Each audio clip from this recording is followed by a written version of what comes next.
તો છે ને એકદમ સરસ, તમને જોતાં જ ખાવાનું મન થઈ જાય અને મોઢામાં પાણી આવી જાય તેવી ખીર. ફ્રેન્ડ, તો તમારું સ્વાગત છે મારા રસોડામાં. તો અવનવી વાનગી જોવા માટે ચેનલને સબસ્ક્રાઈબ કરો.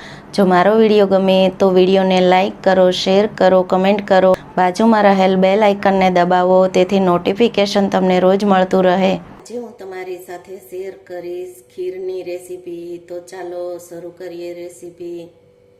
ખીર બનાવવા માટે મેં 5 ચમચી ઝીણા ચોખા લીધેલા છે. ચોખાને પહેલાં બાફી અને પછી તેની ખીર બનાવશું. આપણે પહેલાં ચોખાને કુકરમાં 1 વિસલ કરી લેશું, ત્યાર પછી આપણે દૂધમાં એડ કરશું. ખીર માટે મેં 1/2 લીટર દૂધ લીધેલું છે. તો દૂધ આપણે ફૂલ ફેટનું લીધેલું છે. તો હું આ બાઉલમાં દૂધને એડ કરી અને દૂધને આપણે ગરમ કરવા રાખી દીધું છે. તો દૂધને આપણે પહેલાં સારી રીતે ઉકળવા દેવાનું છે. દૂધ સારી રીતે ઉકળે તો ખીર એકદમ સારી એવી મલાઈદાર એવી ખીર બનશે. તમે જુઓ છો કે દૂધ આપણું એકદમ સરસ એવું ગરમ થઈ ગયું છે.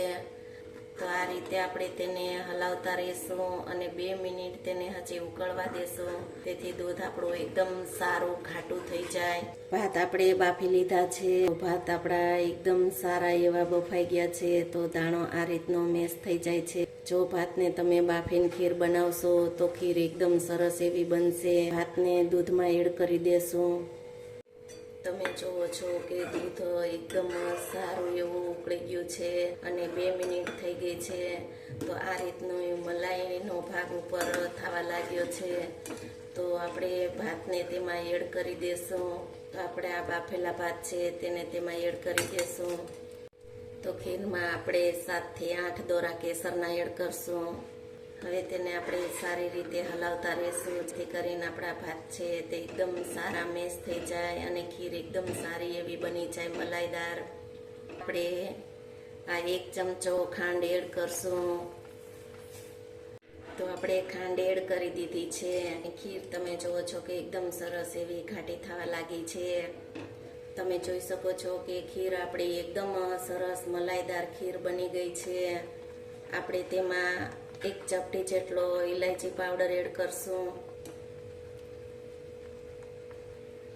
ખીર એડ કરેલું છે તો ખીરને આપણે સારી રીતે મિક્સ કરી લેશું. તો હવે આપણે ગેસને બંધ કરી અને આપણે ખીરને સર્વ કરી લેશું. જુઓ છો કે ખીર આપણી એકદમ સારી એવી બની ગઈ છે. તો તેને આપણે સર્વ કરી લેશું.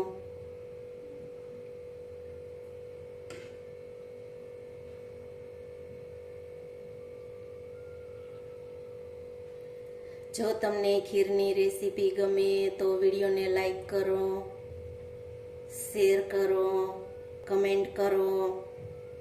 બાજુમાં રહેલ બેલ આઇકન દબાવો, તેથી નોટિફિકેશન તમને રોજ મળતું રહે. ઉપરથી આપણે ચારોલી, કાજુ, બદામ, પિસ્તાની કતરંજ એડ કરશું.